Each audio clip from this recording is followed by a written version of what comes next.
Assalamualaikum warahmatullahi wabarakatuh. Perkenalkan saya Vanessa Wulandari. Saya merupakan mahasiswa dari program studi keperawatan Diploma 3, Fakultas Kesehatan Universitas Harapan Bangsa Purwokerto. Di sini saya akan memaparkan proposal karya tulis ilmiah saya yang berjudul Asuhan Keperawatan Ketidakseimbangan Nutrisi Kurang dari Kebutuhan Tubuh dengan Diabetes Mellitus Tipe 2. Sebelum masuk ke materi proposal, izinkan saya mengucapkan terima kasih kepada penguji satu saya, Ibu Adi Ratna, penguji kedua saya, Bapak Made Suandika, dan penguji ketiga saya, Ibu Indri Heri Susanti. Yang pertama adalah latar belakang. Untuk diabetes sendiri memiliki pengertian, yaitu penyakit kronis serius yang terjadi ketika pankreas tidak dapat menghasilkan cukup hormon insulin. Insulin sendiri merupakan hormon yang mengatur gula darah atau glukosa, atau ketika tubuh tidak dapat secara efektif menggunakan insulin yang dihasilkannya. Diabetes adalah masalah kesehatan masyarakat yang penting, menjadi salah satu dari 4 penyakit tidak menular prioritas yang menjadi target tindak lanjut oleh pemimpin dunia. Jumlah kasus-kasus dan prevalensi diabetes terus meningkat selama beberapa dekade terakhir menurut WHO Global Report 2016. Untuk prevalensi DM, menurut Organisasi Kesehatan Dunia atau WHO tahun 2016 menunjukkan jumlah penderita diabetes mellitus sekitar 200 jiwa dan diprediksikan akan meningkat 2 kali 366 juta jiwa di tahun 2030. Prevalensi DM berdasarkan diagnosis dokter pada penduduk umur lebih dari 15 tahun. Hasil Rinkesdas tahun 2018 meningkat 2% menurut Rinkesdas 2018. Prevalensi untuk Provinsi Jawa Tengah sebesar 1,9%.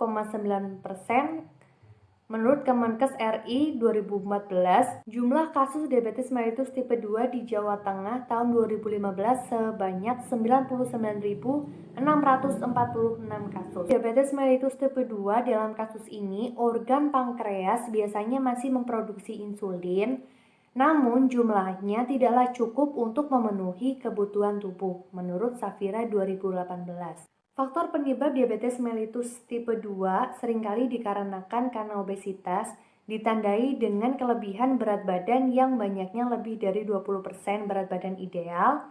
Pada penderita obesitas mengalami kekebalan insulin, sehingga organ pankreas penderita diabetes mellitus harus bekerja lebih keras guna memproduksi insulin. Walaupun jumlahnya tidak cukup untuk menjaga glukosa agar tetap berada pada kadar normal di dalam darah, menurut Safira 2018. Salah satu masalah yang muncul pada diabetes mellitus tipe 2 adalah ketidakseimbangan nutrisi kurang dari kebutuhan tubuh. Bagaimana cara penanganannya? Yaitu dengan cara pengaturan nutrisi pada diabetes mellitus. Standar yang dianjurkan adalah makanan dengan komposisi yang seimbang dalam hal karbohidrat, protein, dan lemak, sesuai dengan kecukupan gizi yang baik. Hal tersebut disesuaikan dengan pertumbuhan, status gizi, umur, stres akut, dan kegiatan jasmani untuk mencapai dan mempertahankan berat badan idaman. Untuk penentuan status gizi dipakai Body Mass Index atau BMI sama dengan indeks massa tubuh IMT. Selanjutnya yaitu dengan cara memberikan edukasi nutrisi. Diabetes mellitus adalah pengaturan makanan yang diberikan kepada penderita DM, di mana diet yang dilakukan harus tepat jumlah energi yang dikonsumsi dalam satu hari, tepat jadwal sesuai 3 kali makan utama dan 3 kali makanan selingan dengan interval waktu 3 jam antara makan utama dan makanan selingan, serta tepat jenis, yaitu menghindari makanan yang tinggi kalori menurut Suprihatin 2012. Selanjutnya ada rumusan masalah, yaitu bagaimanakah asuhan keperawatan ketidakseimbangan nutrisi kurang dari kebutuhan tubuh dengan diabetes mellitus tipe 2. Untuk tujuan penulisan di sini ada 2, yaitu tujuan umum dan tujuan khusus. Untuk tujuan umumnya yaitu mampu menggambarkan asuhan keperawatan secara komprehensif pada klien dengan diabetes mellitus tipe 2. Secara khusus tujuannya yang pertama, mampu melakukan pengkajian ketidakseimbangan nutrisi kurang dari kebutuhan tubuh pada klien dengan diabetes mellitus tipe 2. Yang kedua, mengidentifikasi masalah pada klien ketidakseimbangan nutrisi kurang dari kebutuhan tubuh pada klien dengan diabetes mellitus tipe 2. Yang ketiga, mampu menetapkan diagnosa keperawatan yang muncul pada klien ketidakseimbangan nutrisi kurang dari kebutuhan tubuh dengan diabetes mellitus tipe 2. Selanjutnya, mampu mendeskripsikan rencana tindakan keperawatan yang akan dilakukan pada klien ketidakseimbangan nutrisi kurang dari kebutuhan tubuh dengan diabetes mellitus tipe 2. Selanjutnya, mampu mendeskripsikan tindakan keperawatan yang dilakukan pada klien ketidakseimbangan nutrisi kurang dari kebutuhan tubuh dengan diabetes mellitus tipe 2. Selanjutnya, mampu mengidentifikasi hasil evaluasi terhadap asuhan keperawatan pada klien ketidakseimbangan nutrisi kurang dari kebutuhan tubuh dengan diabetes mellitus tipe 2. Untuk manfaatnya di sini ada 3, yaitu bagi masyarakat, khususnya responden dan keluarga. Yang kedua, bagi pengembangan ilmu dan teknologi keperawatan. Dan yang ketiga, bagi penulis. Yang pertama, bagi masyarakat, membudayakan pengelolaan klien diabetes mellitus tipe 2 dalam pemenuhan ketidakseimbangan nutrisi kurang dari kebutuhan tubuh. Selanjutnya, bagi pengembangan ilmu dan teknologi keperawatan, menambah keluasan ilmu dan teknologi terapan bidang keperawatan dalam ketidakseimbangan nutrisi kurang dari kebutuhan tubuh dengan klien diabetes mellitus tipe 2. Bagi penulis, manfaat hasil studi kasus ini bagi penulis agar dapat menambah pengetahuan, pengalaman, kemampuan serta keterampilan penulis dalam studi kasus mengenai asuhan keperawatan pada klien diabetes mellitus tipe 2 serta dapat membandingkan asuhan yang diberikan antara teori dan lahan sehingga dapat menerapkan ilmu yang telah diperoleh selama menempuh pendidikan agar bermanfaat. Yang selanjutnya ada tinjauan pustaka konsep dasar diabetes mellitus.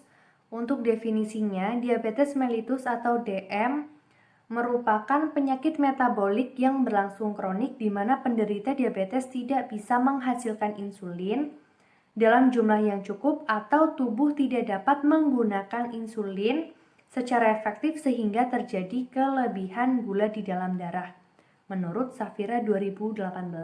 Untuk klasifikasi DM yaitu ada 4. Yang pertama, diabetes mellitus tipe 1, yang kedua diabetes mellitus tipe 2, yang ketiga diabetes gestasional, yang keempat diabetes insipidus. Untuk diabetes mellitus tipe jenis ini merupakan sebuah kondisi autoimun karena tubuh penderita menyerang organ pankreasnya sendiri dengan antibodi, sehingga pankreas rusak dan tidak dapat menghasilkan insulin. Faktor penyebabnya bisa karena keturunan dan kegagalan sel-sel beta pankreas yang normalnya memproduksi insulin. Untuk diabetes mellitus tipe 2, dalam kasus ini organ pankreasnya biasanya masih memproduksi insulin, namun jumlahnya tidaklah cukup untuk memenuhi kebutuhan tubuh. Faktor penyebab diabetes mellitus tipe 2 seringkali dikarenakan obesitas ditandai dengan kelebihan berat badan yang banyaknya lebih 20% dari berat badan ideal.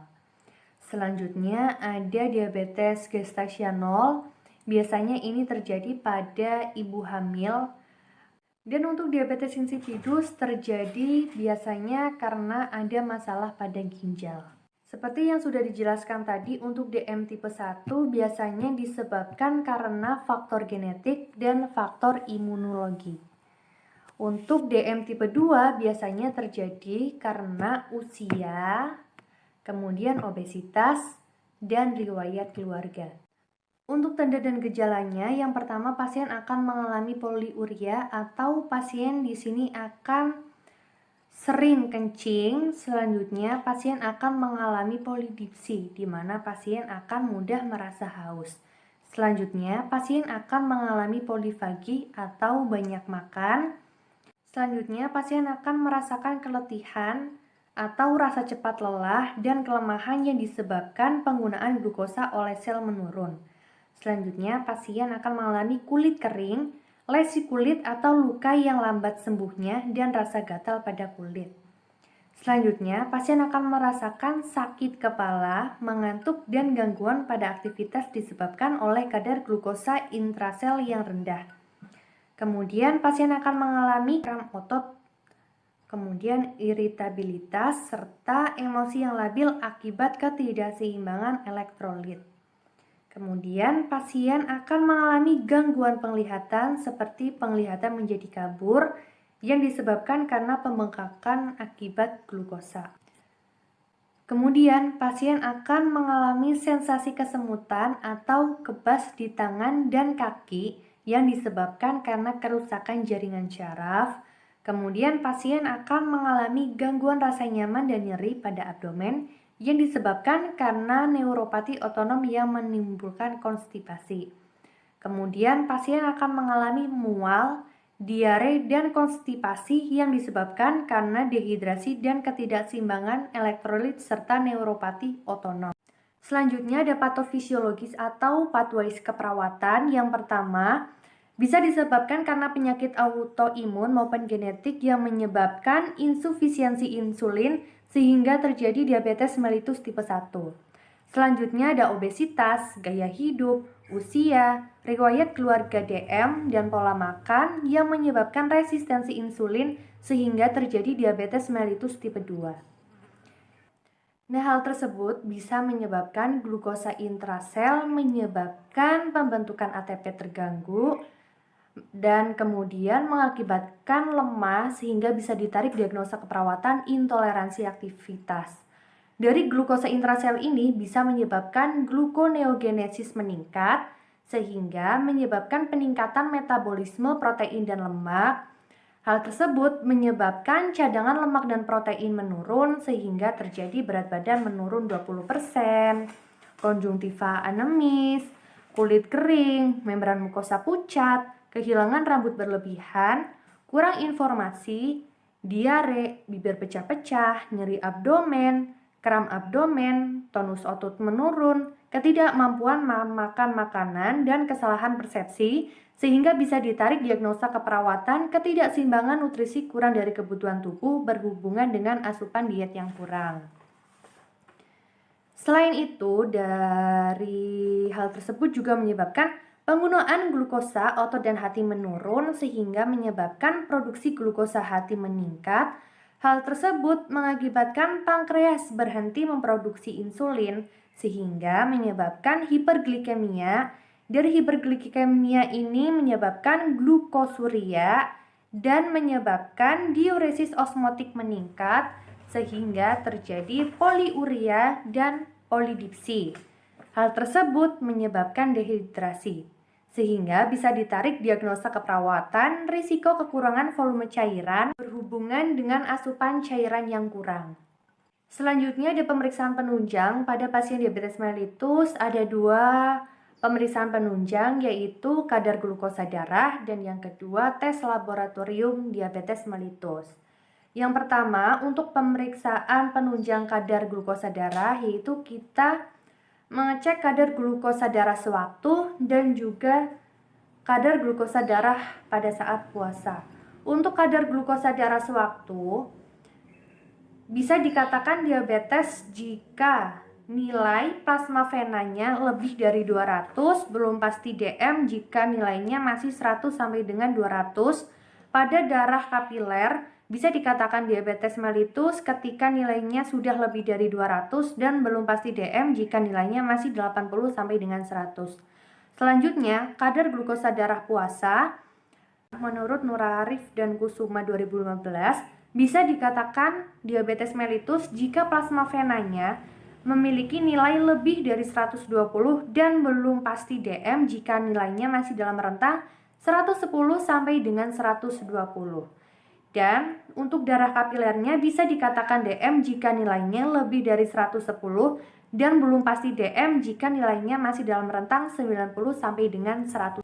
Dan untuk tes laboratorium DM ini ada 4 macam. Yang pertama tes saring Yang kedua, tes diagnostik.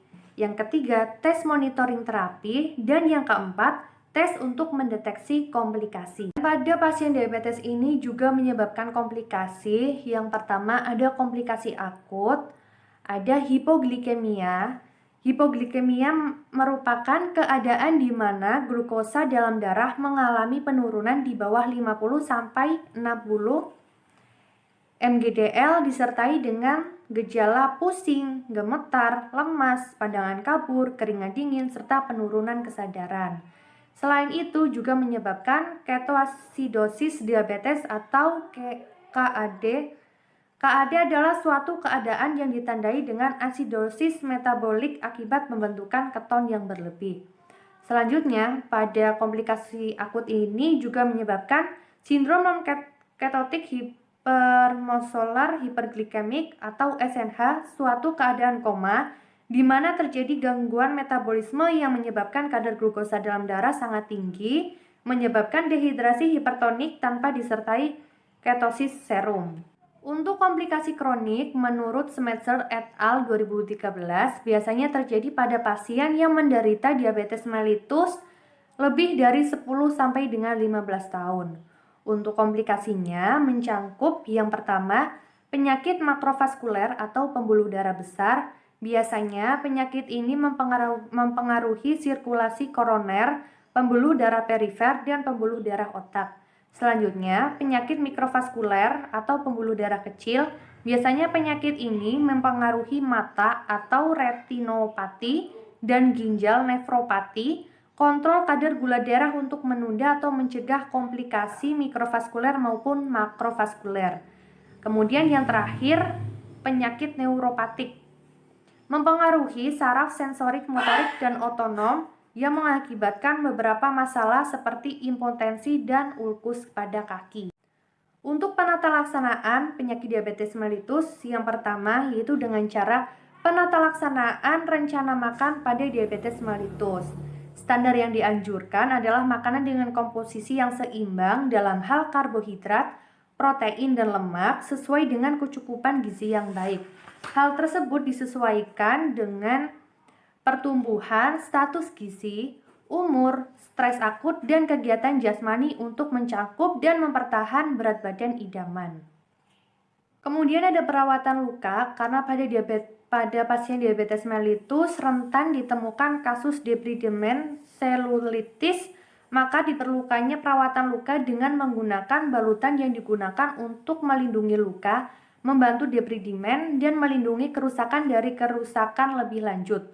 Menurut Rosdal dan Kowalski 2017. Selanjutnya dengan cara obat hipoglikemik oral atau OHO. Yang pertama ada sulfonylurea atau obat golongan sulfonylurea bekerja dengan cara menstimulasi pelepasan insulin yang tersimpan, menurunkan ambang sekresi insulin, kemudian meningkatkan sekresi insulin sebagai akibat rangsangan glukosa. Selanjutnya yaitu dengan obat hipoglikemik oral atau OHO. Untuk obat hipoglikemik oral ini terdiri dari yang pertama sulfonylurea, yang kedua biguanide, yang ketiga inhibitor glukosidase, yang keempat insulin sustaining agent, dan yang kelima yaitu dengan insulin. Selanjutnya bisa dengan latihan jasmani. Untuk latihan jasmani secara teratur 3-4 kali seminggu selama kurang lebih 30 menit yang sifatnya sesuai continuous, rhythmical, interval, progressive, endurance training. Harus mencapai sasaran 75 sampai dengan 85% denyut nadi maksimal 220 dikurangi umur. Dan hal tersebut juga disesuaikan dengan kemampuan dan kondisi penyakit penyerta. Dan selanjutnya juga dengan cara monitoring glukosa darah, karena pada penderita DM harus memonitor kondisi sehari-harinya dengan melakukan pengecekan kadar glukosa darah. Pemeriksaan atau monitoring glukosa darah harus dilakukan selain dengan melakukan pengaturan diet, latihan jasmani, dan pengobatan. Tujuan dari pemeriksaan kadar glukosa darah ialah untuk mengetahui tercapainya sasaran kadar glukosa darah normal dan apabila belum mencapai target dapat dilakukan penyesuaian dosis obat. Dan yang terakhir ada edukasi. Edukasi atau pendidikan kesehatan memiliki peran penting dalam manajemen pengendalian glukosa darah pada penderita diabetes. Selain klien dengan diabetes mellitus, keluarga juga penting untuk dilibatkan dalam pendidikan kesehatan terkait dengan merawat anggota keluarganya yang menderita diabetes mellitus. Selanjutnya ada konsep dasar asuhan keperawatan. Yang pertama ada pengkajian. Pada pengkajian terdiri dari identitas klien, kemudian keluhan utama, riwayat penyakit sekarang, riwayat penyakit dahulu, riwayat penyakit keluarga, ada activity daily living atau ADL, kemudian ada pemeriksaan fisik, ada data psikologis, data sosial, kemudian ada data spiritual, dan yang terakhir ada pemeriksaan penunjang. Selanjutnya masuk ke dalam diagnosa keperawatan. Di sini saya mengambil diagnosa keperawatan ketidakseimbangan nutrisi kurang dari kebutuhan tubuh 0002 yang memiliki pengertian asupan nutrisi tidak cukup memenuhi kebutuhan metabolik. Untuk NOC-nya di sini ada status nutrisi 1004. Untuk indikatornya ada asupan gizi, kemudian asupan makanan, yang ketiga asupan cairan, dan yang keempat rasio berat badan atau tinggi badan. Kemudian untuk NOC selanjutnya yaitu ada status nutrisi, saya mengambil asupan nutrisi 1009. Untuk indikatornya ada asupan kalori, kemudian asupan protein, selanjutnya ada asupan lemak, kemudian ada asupan karbohidrat, dan asupan mineral. Untuk NIC yang dipilih di sini ada dua, yaitu manajemen hiperglikemi 2120, yang kedua ada terapi nutrisi 1120. Untuk rasionalnya yaitu menyesuaikan dengan ONEC, observasi, nursing, edukasi, dan kolaborasi. Yang pertama ada memonitor asupan nutrisi pasien, yang kedua memonitor glukosa darah pasien, kemudian memonitor tanda dan gejala hiperglikemia, kemudian memberikan informasi kepada pasien dan keluarga pasien mengenai manajemen diabetes. Selanjutnya memberikan informasi kepada pasien dan keluarga pasien mengenai pencegahan, pengenalan, dan tanda-tanda hiperglikemi. Kemudian menghitung masukan kalori harian pasien. Selanjutnya memberikan nutrisi sesuai dengan diet yang dianjurkan. Kemudian memberikan informasi kepada pasien dan keluarga mengenai diet yang dianjurkan untuk pasien. Kemudian untuk kolaborasinya yaitu bisa dengan berikan insulin sesuai resep dokter. Selanjutnya ada implementasi dan evaluasi. Untuk implementasi sendiri memiliki pengertian yaitu pengelolaan dan perwujudan dari rencana keperawatan yang telah disusun pada tahap perencanaan dengan tujuan untuk memenuhi kebutuhan klien secara optimal. Tindakan keperawatan yang biasanya diberikan pada pasien diabetes mellitus diantaranya pemberian edukasi tentang diet, kemudian pendidikan kesehatan pada pasien dan keluarga pasien mengenai merawat anggota keluarga dengan diabetes mellitus, kemudian memonitor berat badan pasien, dan senam kaki diabetik. Untuk pengertian evaluasi sendiri merupakan perbandingan yang sistemik dan terencana mengenai kesehatan klien dengan tujuan yang telah ditetapkan dan dilakukan secara berkesinambungan dengan melibatkan klien dan tenaga kesehatan lainnya. Penilaian dalam keperawatan bertujuan untuk mengatasi pemenuhan kebutuhan klien secara optimal dan mengukur hasil dari proses keperawatan. Untuk evaluasi ada dua jenis, yaitu evaluasi sumatif dan evaluasi formatif. Pada pasien ketidakseimbangan nutrisi kurang dari kebutuhan tubuh dengan diabetes mellitus tipe 2, untuk evaluasi formatifnya misalnya mengenai intake nutrisi. Kemudian untuk evaluasi sumatifnya bisa dengan monitoring berat badan dan monitoring gula darah sewaktu maupun gula darah pada saat berpuasa. Selanjutnya ada konsep KDM kebutuhan nutrisi. Yang pertama, nutrisi sendiri memiliki pengertian yaitu elemen yang dibutuhkan untuk proses dan fungsi tubuh. Kebutuhan energi didapatkan dari berbagai nutrisi seperti karbohidrat, protein dan lemak, vitamin dan juga mineral. Menurut A.P. Potter dan Perry 2010.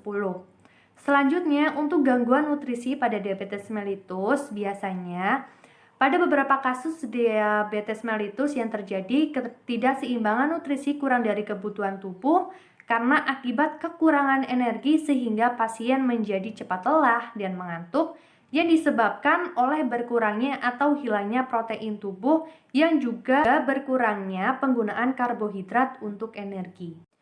Kemudian di sini ada pengaturan nutrisi pada diabetes mellitus. Standar yang dianjurkan adalah makanan dengan komposisi yang seimbang, baik dari karbohidrat, protein, dan lemak, sesuai dengan kecukupan gizi yang baik. Hal tersebut harus disesuaikan dengan pertumbuhan, kemudian status gizi, umur, stres akut, dan kegiatan jasmani untuk mencapai dan mempertahankan berat badan idaman. Kemudian di sini ada edukasi nutrisi.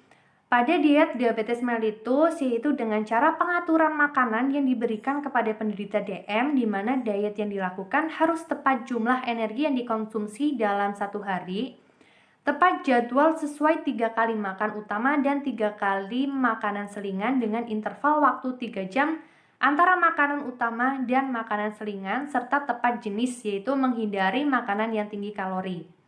Menurut Suprihatin 2012.